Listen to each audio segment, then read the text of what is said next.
नमो अरिहन्ताणं नमो सिद्धाणं नमो आर्याणं नमो वज्रायाणं नमो लोये सव्यसाहूणं मङ्गलं भगवान् वीरो मङ्गलं गौतमो गणि मङ्गलं कुन्दुमङ्गलमाङ्गल्यं सर्वकल्याणकारकं प्रधानं सर्वधर्माणां जैनं जयतु शासनम् नमयोणजिणं वीरम् अनन्तवर्णान् सहावम् ओच्छामिणीयं सारं केवली भणिदम्। नियम सार परमागम, इसमें अपन लोग प्रस्तावना पे चर्चा कर रहे थे। कल यहाँ तक चर्चा हो गई थी।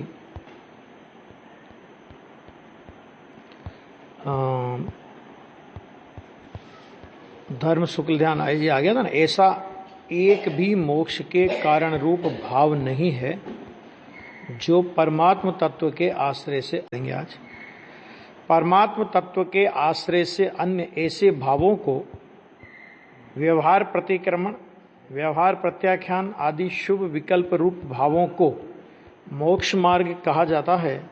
वह तो मात्र उपचार से कहा जाता है ना। वो कल इसकी भी चर्चा खूब हो गई थी अपनी, है ना।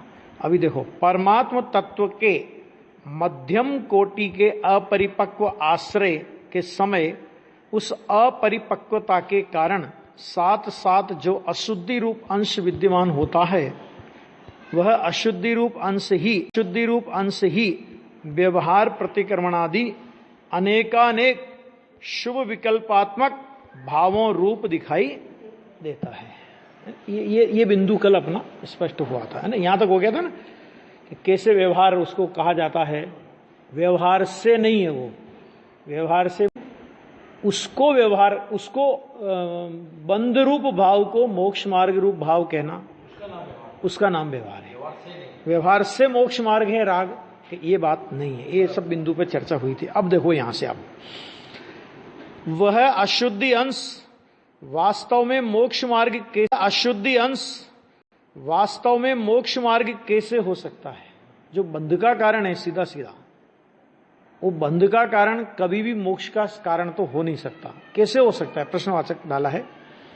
वह तो सचमुच मोक्ष मार्ग से विरुद्ध भाव ही है, बंध भाव ही है, जिसका नियम सार में निषेध ही सार शब्द लगा करके उस भाव का किया है। आगे ना, सार शब्द लगाया ही इस व्यवहार रूप, जिसको व्यवहार भाव कहा, उस बंध भाव का निषेध करने के लिए ही नियम के साथ में सार शब्द लगाया है। तो वो तो बंध, ऐसा तुम समझो। बात अभी समझने की चल रही है ना। तत्काल में वो बंध भाव छूट जाएगा, तो ऐसा तो नहीं है। मोक्ष मार्गियों को भी तत्काल ही बंध भाव छूट जाए, अरे शुभ भाव की बात तो छोड़ो, तत्काल अशुभ भाव भी छूट जाए, ऐसा नहीं। अरे शुभ भाव की बात तो छोड़ो, तत्काल अशुभ भाव भी छूट जाए, ऐसा नहीं होता। मोक्ष मार्ग तो चौथे गुण स्थान में, पांचवें गुण स्थान में शुरू हो गया, और अशुभ भाव भी मुनिराज की भूमिका में छूटता है ना। छूटने नहीं छूटने का प्रश्न नहीं है। वस्तु स्वभाव क्या है कि वो पहले नक्की करो, और द्रव्य स्वभाव क्या है कि वो पहले नक्की करो। और द्रव्यलिंगी मुनि को जो प्रतिक्रमण प्रत्याख्यान आदि शुभ भाव होते हैं, वे भाव तो प्रत्येक जीव अनंत बार कर चुका है। कौन जीव कर चुका? प्रत्येक जीव कर चुका। दुनिया के सारे जीव कर चुके। अपन थोड़ी, अपनी तो बात ही नहीं है। अपन तो बहुत दूध के धुले हैं, नहीं है कि भाई साहब, ये अपनी बात है, ये अपना इतिहास है। प्रत्येक जी ये तो एक देखो, उपदेश का एक सामान्य सिद्धांत होता है कि सबको लेकर के बात की जाती है। प्रत्येक जीव अनंत बार कर चुका है आदि सभी आ गया उसमें। तो क्यों, कैसे कि देखो भाई, पंच परावर्तन संसार में परिभ्रमण करता है कि नहीं करता जीव, है ना। तो पंच परावर्तन में एक देवगति परावर्तन होता है। भव परावर्तन के अंतर्गत एक आएगा। परावर्तन का नियम क्या है कि जो श्रावक होता है, पंचम गुण स्थानवर्ती सच्चा श्रावक हो या द्रव्यलिंगी श्रावक हो, मतलब बाहर का श्रावक हो, लेकिन यथावत पालन करता हो, तो वो मरकर के 16वें स्वर्ग तक जा सकता है ना। यो श्रावक व्रत पाल पाल स्वर्ग 16 उपजावे। अब जो ज्ञानी, वो जो ज्ञानी श्रावक है वो तो क्या करेगा, कि वो तो वहां से आकर के अधूरी साधना को पूरी करेगा, मनुष्य भाव में आएगा, मुनि दशा अंगीकार करके पूर्ण साधना कर लेगा, वो तो पार हो जाएगा। और नई दशा अंगीकार करके पूर्ण साधना कर लेगा, वो तो पार हो जाएगा। और नहीं तो क्या होगा, 16वें स्वर्ग, और अज्ञानी होगा ना तो वो 16वें स्वर्ग तक चला भी जाए कदाचित। श्रावक हो द्रव्यलिंग, बाहर में मुनि नहीं होते द्रव्यलिंगी, श्रावक भी होते, माना बाहर का 12 अनुवृत्तादि का यथार्थ पालन हो और बाहर का 12 अनुवृत्तादि का यथार्थ पालन हो और अंतरंग में 2 चौकड़ी कसाय का अभाव नहीं हो, ठीक है। तो अब वो मिथ्या दृष्टि हो तो वो पालन करके वहां चला जाए, तो वो मनुष्य जन्म पाकर के मुनि होकर के मोक्ष जाएगा, इस बात की कोई गारंटी नहीं है। हाँ, अभी मिथ्यात्व है ना, तो वो कुछ भी करेगा वो तो। अब यहां जो 16 स्वर्ग से ऊपर की जितनी भव होते हैं, मैंने 16 स्वर्ग तक तो द्रव्यलिंगी भावलिंगी सभी संत जा सकते हैं, लेकिन 16 स्वर्ग से ऊपर के जितने भव होते हैं और उसमें अधिक मिथ्या दृष्टि की 9वें ग्रेवक तक, 9वें ग्रेवक के ऊपर तो गारंटी से सम्य दृष्टि जाएगा, मुनि, वो भी मुनि, ठीक है। तो अब 9वें ग्रेवक तक मिथ्या दृष्टि की मर्यादा है और एक देवगति परावर्तन करने के लिए वहां तक उसको जाना ही पड़ेगा। अभी समझो जरा कि 16 स्वर्ग की आयु कितनी है, अभी समझो जरा कि 16 स्वर्ग की आयु कितनी है, 22 सागर, 22 सागर की आयु।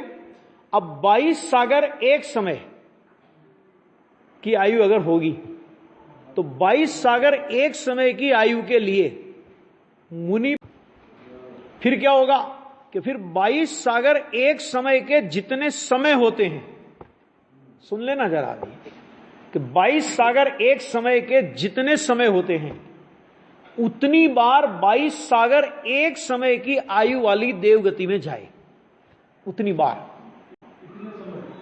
बार, हाँ जितने समय होते ना, तो जितने समयों की जितनी संख्या, 22 सागर एक समय के समयों की जितनी संख्या है उतनी बार 22 सागर एक समय की आयु लेकर के देवगति में जन्मेगा। मतलब वहां से आएगा फिर मनुष्य होगा, फिर जाएगा, फिर मनुष्य होगा, देवगति में जन्मेगा। मतलब वहां से आएगा फिर मनुष्य होगा, फिर जाएगा, फिर मनुष्य होगा।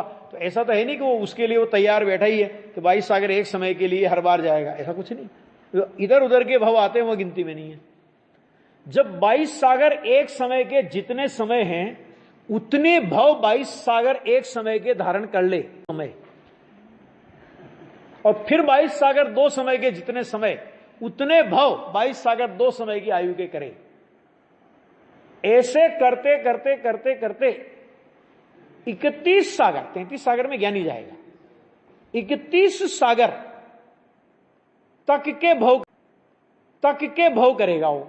और वो भी किस पद्धति से करेगा? उसी पद्धति से 22 सागर 3 समय, 22 सागर 4 समय, 22 सागर 5 समय, ऐसे करते करते ठेठ 33 सागर के समय ले जाओ। हैं?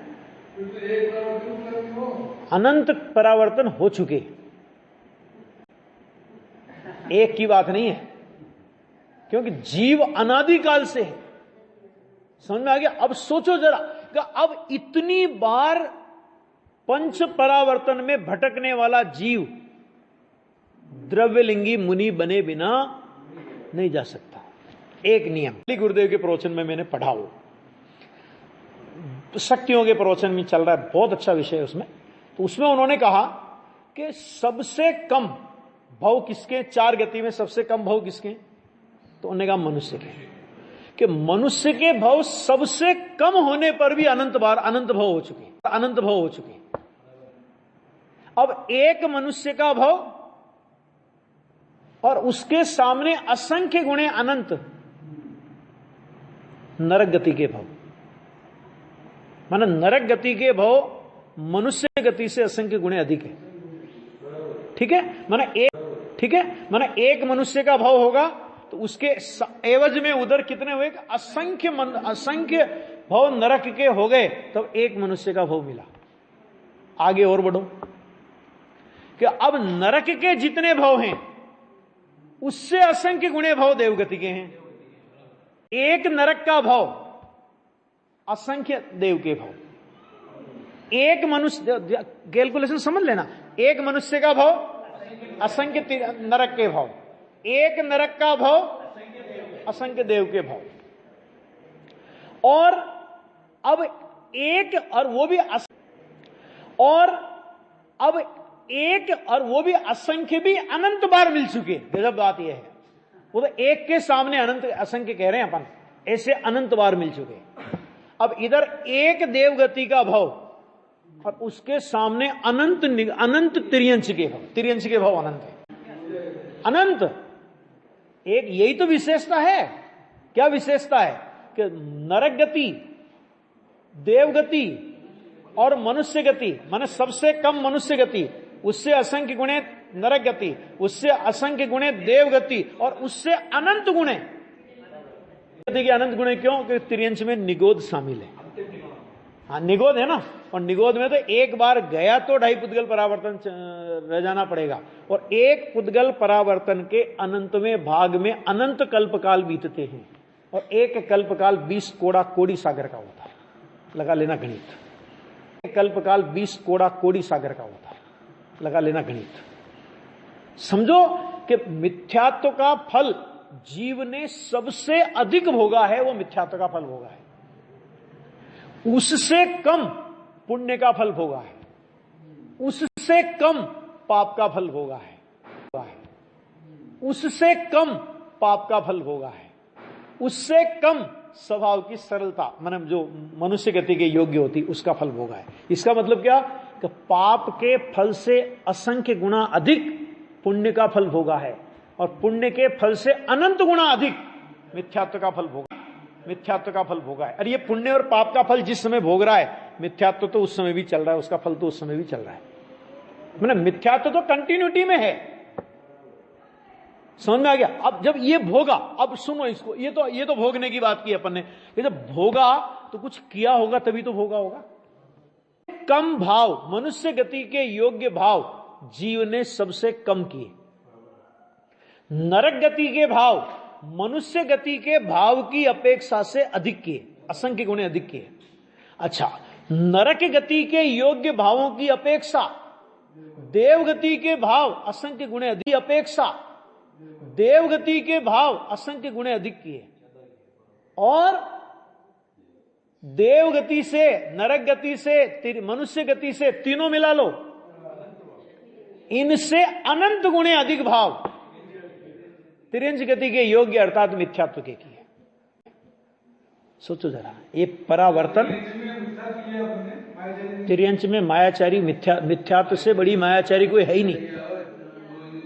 मिथ्यात्व से बड़ी, देखो एक चीज समझो पहले, मिथ्यात्व से बड़ी मायाचारी कोई है ही नहीं। ये बाकी की मायाचारी में तो कोई दम ही नहीं है। सबसे बड़ों के साथ मायाचारी करते हो, उसका पुण्य, उसका पाप का उदय होगा तो आपकी मायाचारी से वो ठगाया जाएगा। उसका पुण्य का उदय हो तो तुम कितनी मायाचारी कर लो, कोई फर्क नहीं पड़ेगा उसको। और मिथ्यात्व ऐसी भयंकर मायाचारी है कि जिसमें ये जीव अपने स्वरूप के साथ में मायाचारी करता है। हाँ, अपने स्वरूप जो विद्यमान से बड़ी मायाचारी कोई नहीं हो सकती। और इसलिए इस मायाचारी का फल निगोद है, सीधा सीधा। 1 इंद्री, 2 इंद्री, 3 इंद्री, 4 इंद्री, पंचेंद्री अगर मिल जाए ना तो थोड़ा पुण्य का उदय समझ लेना उसको। मायाचारी के साथ में पुण्य का उदय है कि 2 इंद्री से लगा के पंचेंद्री मिला, क्योंकि त्रस पर्याय है ना, तो त्रस पर्याय को जी 1 इंद्री रहे। सोचो जरा, कहने का मतलब क्या कि ये जो अपन लोग ये कहते, लोग ये समझते हैं ना कि बाहर देखिए द्रव्यलिंगी, अरे द्रव्यलिंग भाई साहब, ये दूसरों की बात नहीं करते हम लोग अपनी बात करते हैं कि हम लोगों ने खुद ने अनंत बार ऐसा द्रव्यलिंग पना धारण किया, एक कर्णानियांतों से सिद्ध होता है, जो अभी आपको मैंने पूरा कैलकुलेशन निकाल के बताया। ठीक है, आ गया? अब देखो, अनंत बार कर चुका, किंतु वे भाव उसे मात्र परिभ्रमण के ही कारण हुए। क्यों परिभ्रमण के कारण हुए? क्योंकि परिभ्रमण का मूल कारण जो मिथ्यात्व परिभ्रमण के कारण हुए, क्योंकि परिभ्रमण का मूल कारण जो मिथ्यात्व था उस मिथ्यात्व को नहीं मिटाया। और मिथ्यात्व का अभाव नहीं करे तो तुम कितना पुण्य कर ले, कितना पाप कर ले, पाप कर लेगा नरक चला जाएगा, पुण्य करेगा स्वर्ग चला जाएगा, पुण्य पाप की मिश्रितता होगी मनुष्य गति में चला जाएगा। लेकिन मिथ्या आदमी जितना तेरे को घूमना है घूम ले। 2000 सागर की तेरे को जमानत दी है हमने। नहीं, जमानती लोग नहीं होते हैं? ये 2000 सागर की 30 पर्याय में आए ना अपन, अधिक काल 2000 सागर कुछ अधिक, तो ये समझ लो कि हम जमानत पे छूटे हुए लोग हैं, सब पैरोल पे छूटे हैं। समझ में आ गया? क्या ऐसे दो बातें कि या तो अपने आप को निर्दोष सिद्ध कर लो, जमानत में छूट गए, छूटने का मतलब क्या, वापस पेश होना पड़ेगा, तो या तो अपने आप को निर्दोष सिद्ध कर लो तो सदा काल के लिए मुक्त, और यदि उसमें अपने को निर्दोष सिद्ध नहीं कर पाए तो वापस जेल, सिद्ध नहीं कर पाए तो वापस जेल। और कोई आदमी ऐसा भी हो कि अभी 2000 सागर तक तो छूट ही गए ना, पैरोल पे हैं हम, तो पैरोल पे हैं, और फिर आते उसने जेलर का सिर फोड़ दिया, तो फिर जमानत का क्या होगा? हैं? तो इसी तरह 2000 सागर की स्थिति, हम लोग सोचते अरे 2000 सागर तो अधिकतम सीमा है उसकी। यदि इस बीच में मिथ्यात्व की अति तीव्रता हो गई तो भाई साहब 2000 सागर के पहले भी ये जमानत की अवधि खत्म हो सकती है। समझ में आ गया? ये देखो ये एक इतिहास है अपन सब लोगों का, भूतकाल का इतिहास तो सबका ऐसा ही है। समझ में आ गया कि नहीं आ गया? चाहे वो अपन लोग हों, चाहे अपने तीर्थंकर हों, चाहे अपने आचार्य उपाध्याय साधु परमेष्ठी हों, चाहे सिद्ध परमेष्ठी हों, कोई आचार्य उपाध्याय साधु परमेष्ठी हों, चाहे सिद्ध परमेष्ठी हों, कोई भी हो, सबका इतिहास तो यही रहा है। ठीक है? अब जो ज्ञानी धर्मात्मा हुए उन्होंने इस इतिहास को बदल दिया, स्वभाव की सन्मुखता कर ली तो नया इतिहास बन गया उनके, स्वभाव की सन्मुखता कर ली तो नया इतिहास बन गया उनके लिए। और हम लोगों ने अगर वो काम नहीं किया तो पुराने इतिहास को फिर दोहराएंगे। और एक बात, और दूसरी एक गजब की बात और, कि हम लोग ये सोचते हैं कि भाई अभी तो 2000 सागर की स्थिति है, लेकिन प्रश्न ये कि हमें तो में ये भव हमारा कौन सा है, कि अगर ये भव अंतिम भव हुआ तो क्या होगा? हैं? इंद्र, नरेंद्र, अहमिंद्र और कोई भी बचा नहीं पाएगा निगोद जाने से। आ गया नहीं आ गया? तो अब अपन ने निश्चिंतता से अपना जीवन जीते हैं।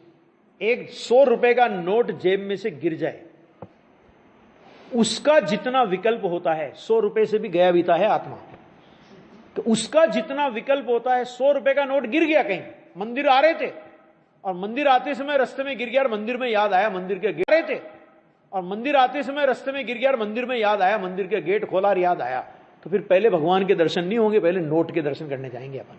अरे अभी तो निकला था, देंगे देख के तो आऊंगा कहीं शायद मिल जाए, भगवान तो यहीं बैठे हैं, भगवान कहां जाने वाले है ना? सोच लेना जरा।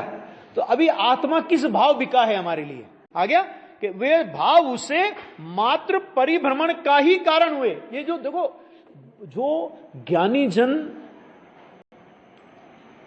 मंद कषाय पर जो चोट मारते हैं तो उनका उद्देश्य ये तो नहीं है ना, कोई भी ज्ञानी का, अरे जब मंद कषाय पर भी चोट, ये तो गारंटी से नहीं होगा कि पाप कराएंगे जीवों को, पाप करने की बात पोषण करते होंगे, ये तो गारंटी से नहीं होगा। लेकिन क्यों फिर ज्ञानी मंद कषाय पर ही, पुण्य पर ही चोट क्यों मारते हैं? अगर पाप पर चोट मारने वाले तो तुम्हें जगत में कदम कदम पर मिलेंगे, अन्यमति भी मिल जाएंगे वो तो, पाप पर चोट मारने वाले तो अन्यमति भी मिल जाएंगे वो तो, पाप पर चोट मारने वाले तो। जैन दर्शन तो ये कहता है भाई साहब तुमको वो दर्शन मिला है, वो दर्शन कि जो दर्शन ये कहता है कि जगत, सारा जगत पाप को पाप कहता है, लेकिन पुण्य को पाप कहने वाला अगर कोई दर्शन है तो वो दिगंबर दर्शन है। तो जैसे पद्म प्रमलधारी देव ने पुण्य कहने की कसम खा ली हो कि पुण्य कहना ही नहीं मुझे, इस परिणाम को, मंद कसाय के परिणाम को पुण्य कहने की उन्होंने कसम खा ली हो, जैसे वो सीधा बोलते हैं पाप रूपी अटवी को जलाने में कारणभूत। मैंने सीधा पाप शब्द का ही प्रयोग करते हो, मैंने सीधा पाप शब्द का ही प्रयोग करते हो। अपने को लगे ऐसा कैसे भाई, ऐसा कैसे कि मुनिराज से पूछो ऐसा कैसे। जब वो आए ना, वो आए तो क्या हुआ, गिर करके आना पड़ा उनको इस भाव में, गिर करके आना पड़ा उनको इस भाव में, पतित होकर के आना पड़ा। स्वरूप की अनुभूति से च्युत होकर के जिस भाव में आना पड़े, स्वरूप से पतित करे, उसे हम पुण्य नहीं कहते, उसे हम पाप कहते हैं। कसम खाइए, है ना, कसम खाइए, है ना। हाँ, नहीं तो क्या जगह जगह लिखा मुनिराज के कैसा आत्मा का पाप रूपी पाप कुठार को ना, पाप रूपी वृक्ष को नाश करने के लिए कुठार है ना। एक पाप शब्द जहां नियम सार में आवे, पाप और पुण्य दोनों ले लेना उसमें। इतना गजब का ग्रंथ, इतना है वो। ये कह रहे हैं क्यों, क्योंकि भाई क्योंकि होता क्या है कि यहां हम धर्म मान करके अटकते हैं।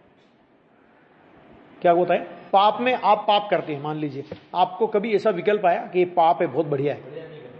अरे मैं कहता हूं कितना ही तीव्र से तीव्र पाप करने वाला हो, उससे भी आप पूछो ना, वो कहेगा भाई साहब काम तो गंदा है, क्या करे, पेट के लिए करना पड़ता है। मतलब वो इतना तो बोलेगा कि ये गंदा है काम, ये काम अच्छा नहीं है। लेकिन पुण्य करने वालों से तुम कहलवा दो कि ये काम गंदा है, करने वालों से तुम कहलवा दो कि ये काम गंदा है।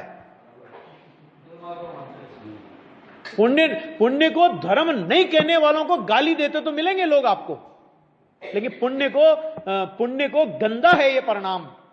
ये उसी तरह का है कि जिस तरह का बाबूजी एक बहुत बड़ा उदाहरण देते हैं कि दो तरह के हरिजन। कौन से, एक हरिजन वो जिसने गंदगी का टोकरा उठा के रखा है सिर पे, और एक हरिजन वही हरिजन नहा धो के इत्र वगैरह सब लगा लोगों के एकदम अप टू डेट, बिल्कुल वो क्लब के कपड़े पहन करके आया,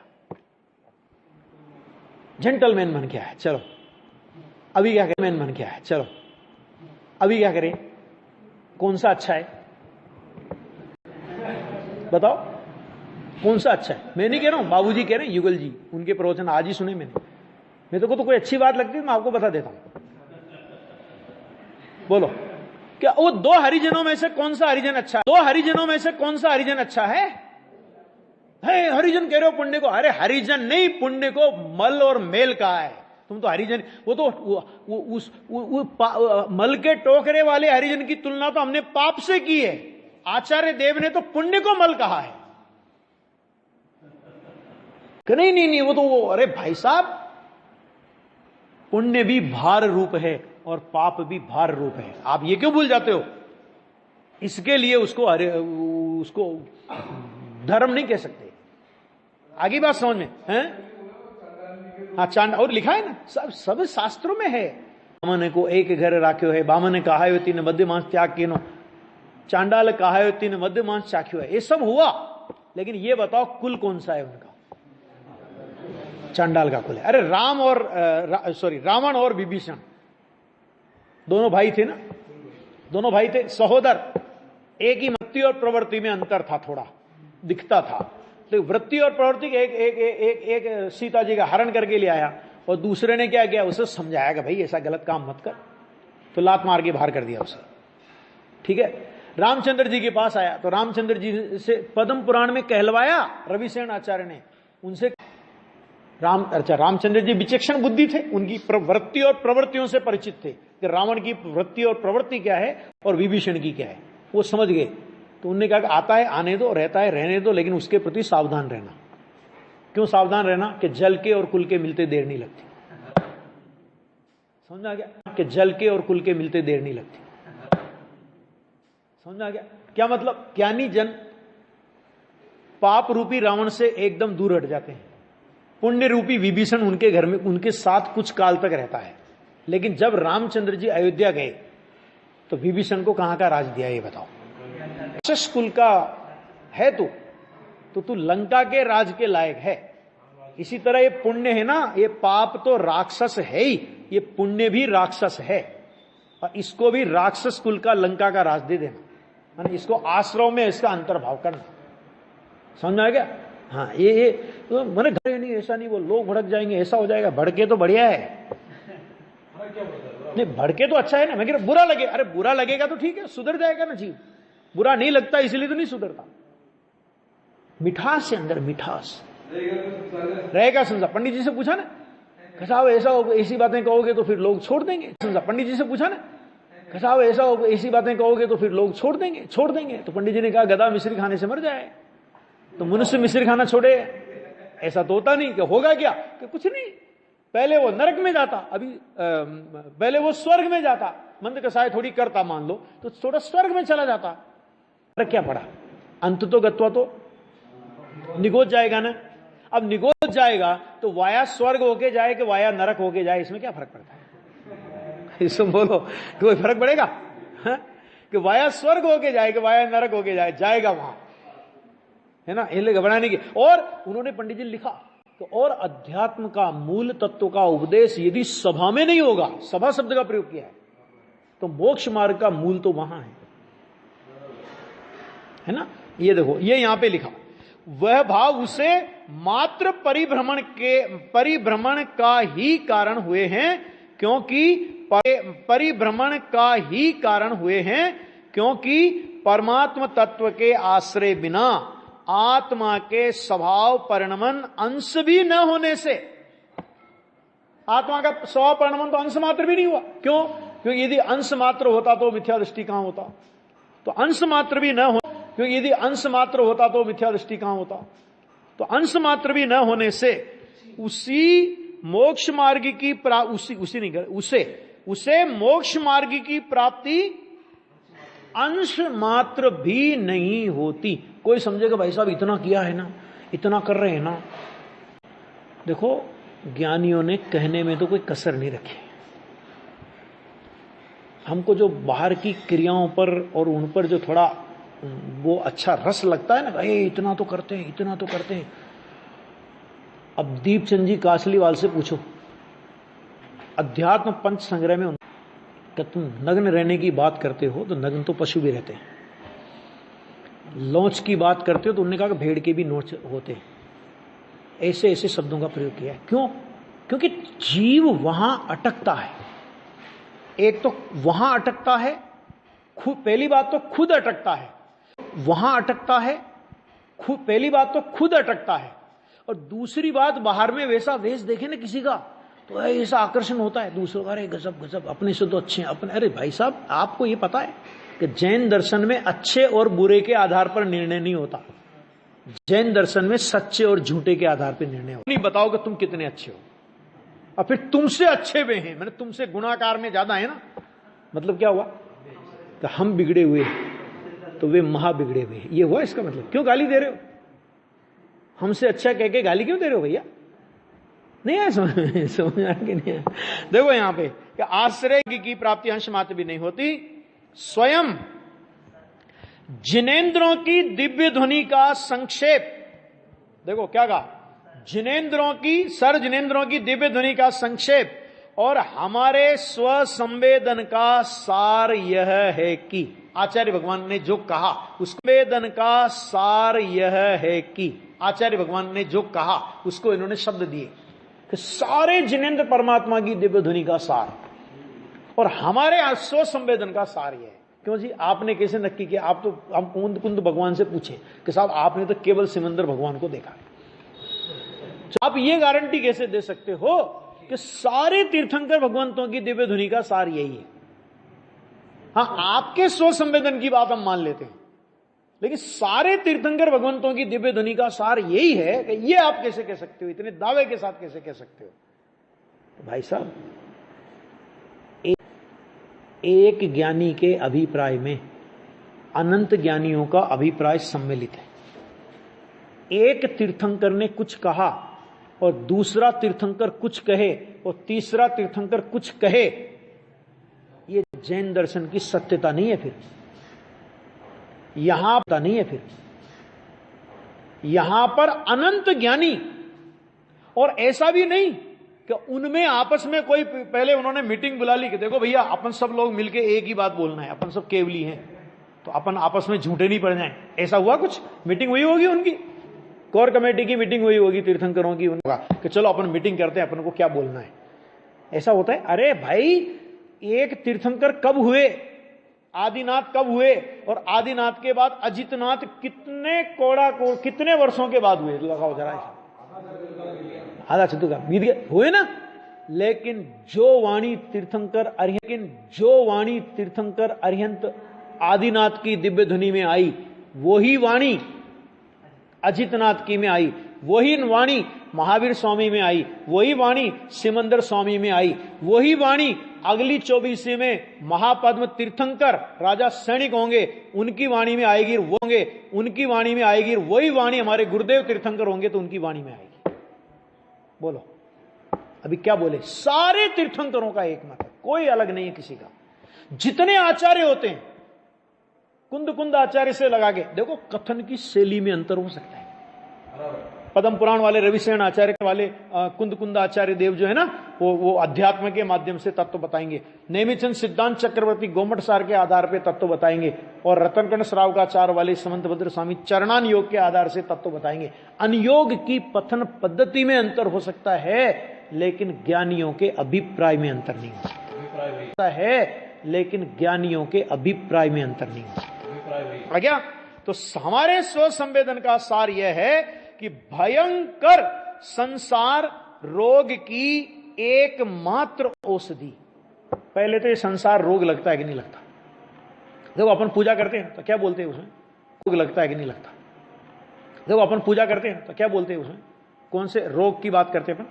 जन्म जरा मृत्यु विनाश में, वो तो ठीक है, चलो अपन क्या बोलते हैं? क्षुधा रोग विनाशना है ना। और उसी समय उसके बाद क्या होता है कि एक डॉक्टर से हमारा अपॉइंटमेंट होता है कि डॉक्टर साहब क्या बात, क्या बात हुई भाई? वो डॉक्टर साहब क्या बात हुई भाई? वो डॉक्टर भी समझ लो मुमुक्षु अपने मंदिर में आने वाला हो। अपन कहे भाई साहब आजकल भूख ही नहीं लगती, तो वो डॉक्टर कहे अरे तुम तो भले आदमी, तुम तो अभी भगवान के सामने बोल रहे थे कि क्षुधा रोग विनाशना है, तो अच्छा है ना तुम्हारा रोग मिटा। अगर क्षुधा रोग लगा होता तो रोग लगे तो रोग की औषधि को औषधि की तरह सेवन करते हैं। डॉक्टर 4 बार कहे ना गोली लेने की तो 3 बार लेते हैं, है ना। और क्षुधा अगर रोग लगा होता तो भोजन को औषधि की तरह सेवन होता, ऑटोमेटिक रुक जाते। इनके लिए उपदेश देने की जरूरत नहीं होती। रोग लगा होता तो, लेकिन वो रोग नहीं लगा। भूख नहीं लगना रोग लगता है, लेकिन भूख लगना रोग नहीं लगता। बोलना अलग बात है, तो लिखा है तो बोलना पड़ेगा, मजबूरी है हमारी। तो यहां क्या कह रहे हैं कि संसार रूपी, क्या लिखा, एक शब्द का प्रयोग किया, देखना जरा, एकमात्र औषधि। अब बताओ संसार में क्या क्या आया, बताना जरा। देवगति थोड़ी आई होगी, देवगति भी आई। अब भगवान की पूजा में बोलते ना, चारों गति के माही मैं दुख पायो, दुख तो मैंने पाया और सुनो आप, दुख तो मैंने पाया और सुनो आप। भगवान को सुनाना है ना, भगवान को पता नहीं है ना, इसलिए अपन बताएंगे तो उनको पता लगेगा ना। अरे भाई, वो भगवान के सामने अपन अपने दुख का भगवान के सामने स्मरण करके उस दुख से छूटने की भावना, सामने स्मरण करके उस दुख से छूटने की भावना पाते हैं। वो तो एक भक्ति का भाव है कि मैं दुख पायो तो सुनो। सुनो का मतलब उन भगवान को नहीं सुनाना, इस भगवान को सुना ले एक बार, भूल गया है, आ गया। तो चारों गति लिखा नहीं लिखा पूजा में, बच्चा बताओ। चारों गति के माही मैं दुख पायो, तो चारों गति में कौन सी गति आई? चलो समय दृष्टि को मिली वो गति छोड़ देते हम, अभी उनकी बात नहीं करें अपन। तो भी 31 सागर की आयु वाली देव गति आई कि नहीं आई? मिथ्या दृष्टि की बात भी करें ना अपन, समय दृष्टि को छोड़ दें, चलो कोई बात नहीं। आयु वाली देव गति भी आई कि नहीं आई? तो जब अगर उस गति में भी मैंने दुख पाया, तो वो गति जिस भाव से मिली, वो भाव दुख का कारण हुआ कि सुख का कारण हुआ? नक्की कर लो, बात पूरी हो गई ना। अब पूजा में से निकालना हो तो ऐसे तत्व निकलता है, निकालो ना। अब पूजा में से निकालना हो तो ऐसे तत्व निकलता है, निकालो इसमें से। कहां नहीं निकलता है? है, आ गया। तो रोग की एकमात्र औषधि क्या है भाई? क्योंकि परमात्म तत्व का आश्रय ही है। ये भगवान बता रहे अपने को अपनी मुद्रा से। भगवान जिनेंद्र परमात्मा की जो मुद्रा है ना, केवल पत्थर की प्रतिमा नहीं है, ये बात ध्यान रखना। समझ में आ गया? मूर्ति में मूर्तिमान। पंडित बनारसी दास जी ने लिखा कि जिसकी भव स्थिति अल्प है वो ही जिन प्रतिमा को जिन सरीखी प्रमाण करता है, मानता है। जाकी सो ही प्रमाणे जिन प्रतिमा जिन सारखी। और ऐसे एक नहीं, कम से कम 8-10 छंद उन्होंने समय सार नाटक पूरा हुआ ना, उसके बाद गुणस्थान अधिकार, ये अधिकार, वो अधिकार लिखा ना उन्होंने अलग से। तो अलग से उन अधिकारों पर जिन प्रतिमा की इतनी जबरदस्त महिमा गाई है कि आप कल्पना नहीं कर सकते उसकी। दीपचंद जी कासलीवाल जबरदस्त महिमा गाई है कि आप कल्पना नहीं कर सकते उसकी। दीपचंद जी कासलीवाल अध्यात्म के कितने बारीक विद्वान, कितने सूक्ष्म विद्वान हैं, लेकिन उन्होंने कहा कि एक तीर्थंकर साक्षात विराजमान हो, माने 1000 तीर्थंकर साक्षात हो, उनकी महिमा से जन्म की। क्यों ऐसा क्यों लिखा? वो तो उन्होंने पूरा घटित किया है कि 1000 समय दृष्टि बराबर 1 श्रावक, 1000 श्रावक बराबर 1 मुनि, 1000 मुनि बराबर 1 तीर्थंकर, 1000 तीर्थंकर बराबर 1 जिन प्रतिमा। क्यों ऐसा कहा? कि देखो तीर्थंकर का तो विहार होता है, तीर्थंकर सदैव विद्यमान नहीं रहते, लेकिन जिन प्रतिमा एक बार स्थापित होने के बाद जब तक वो जिन मंदिर रहेगा तब तक वो जिन प्रतिमा रहेगी। तीर्थंकर का विरह पड़ता है लेकिन जिन प्रतिमा का विरह, तीर्थंकर का विरह पड़ता है लेकिन जिन प्रतिमा का विरह नहीं पड़ता। वो बात अलग है कि जिन प्रतिमा के दर्शन नहीं करने वालों को विरह है, वो अलग बात है, लेकिन जिन प्रतिमा का विरह नहीं है। भगवान तो विराजमान है ना मंदिर में, अब कोई दर्शन नहीं करे तो उसका क्या करेगी? तो उसको विरह है, पाप का उदय बेचारा, तो उसको विरह है, पाप का उदय बेचारा। आ गया समझ में? तो उसका थोड़ी विरह है। तो 1000 तीर्थंकर बराबर 1 जिन प्रतिमा, सामान्य बात थोड़ी। ये भी मैंने जैन शासन का व्यवहार भी कितना उच्च, और ऐसा व्यवहार भी उच्च होने पर भी वो व्यवहार मोक्ष का कारण नहीं है। हाँ जी,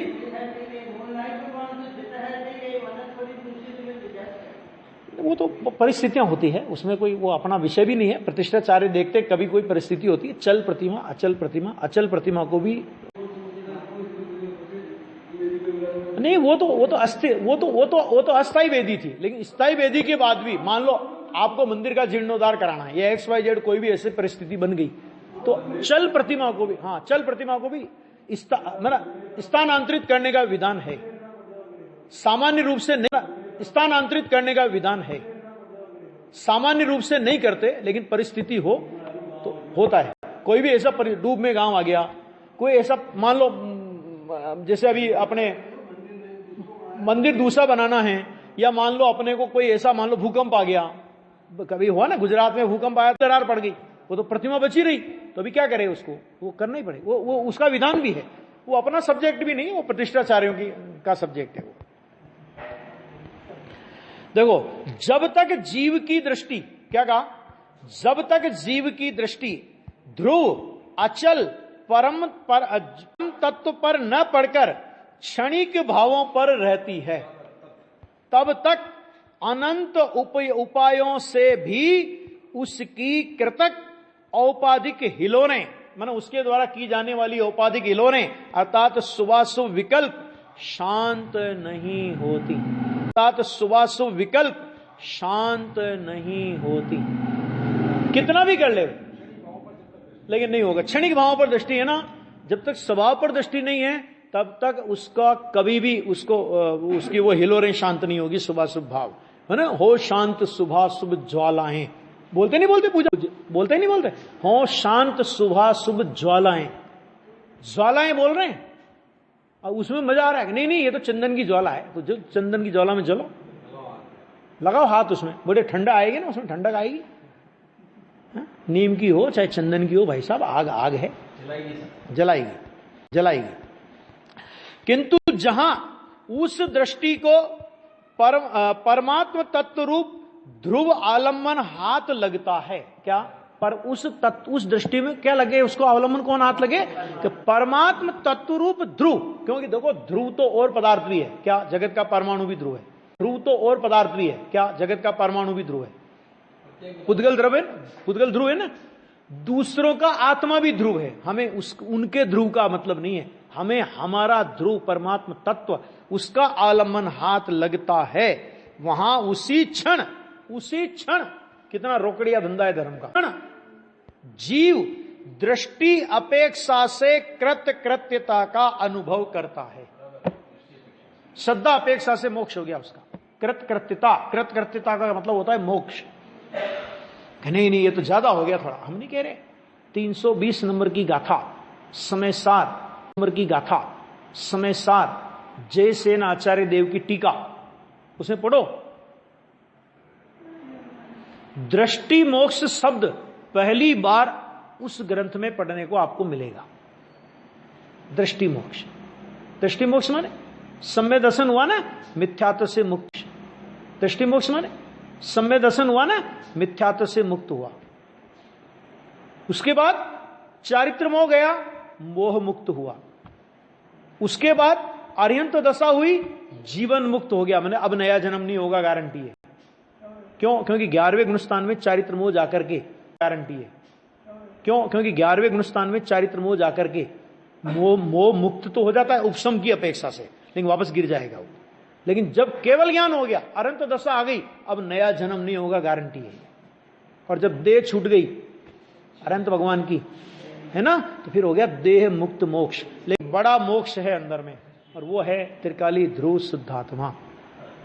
वो मोक्ष हाथ में नहीं आवे तो दृष्टि मोक्ष से लगाकर देह मुक्त मोक्ष की कोई दशा प्रकट नहीं हो सकती। तो मूल कौन हुआ? अब मूल गायब है और बाकी की चर्चा चल रही है। तो लड़की वाला क्या बोलेगा कि तुम क्यों आए यहां पे, तुमको किसने बुलाया था? ये बोलेगा ना फिर तो, हमको किसने बुलाया? 1 महीने पहले जब हम बारात लेके आए थे, तुम ही लोगों ने हमारा स्वागत किया था, और आज कहते हो तुम्हें किसने बुलाया? कि भाई साहब उस समय आप वर के साथ आए थे, समझ आ गया? अब वर नहीं है ना, तो जाओ, क्योंकि वर है तो तुम बाराती हो, और वर नहीं है तो तुम भीड़ भाड़ हो। आ गया? शुद्धात्मा वर है। अगर वो वर नहीं है तो ये बाकी सब भीड़ भाड़, सब भीड़ भाड़। और शुद्धात्मा रूपी वर हो तो ये सब और शुद्धात्मा रूपी वर हो तो ये सब बाराती कहलाएंगे, व्यवहार कहलाएगा। आ गया? कृत्यता का अनुभव करता है। दृष्टि अपेक्षा से विधि निषेध विलय को प्राप्त होते हैं। मतलब अब किसको गौण करना, किसको मुख्य करना, कुछ नहीं रहा मतलब है। मतलब अब किसको गौण करना, किसको मुख्य करना, कुछ नहीं रहा मतलब। क्यों? क्योंकि दृष्टि का विषय मिल गया। विधि निषेध का मतलब समझे ना, दृष्टि का विषय मिल गया।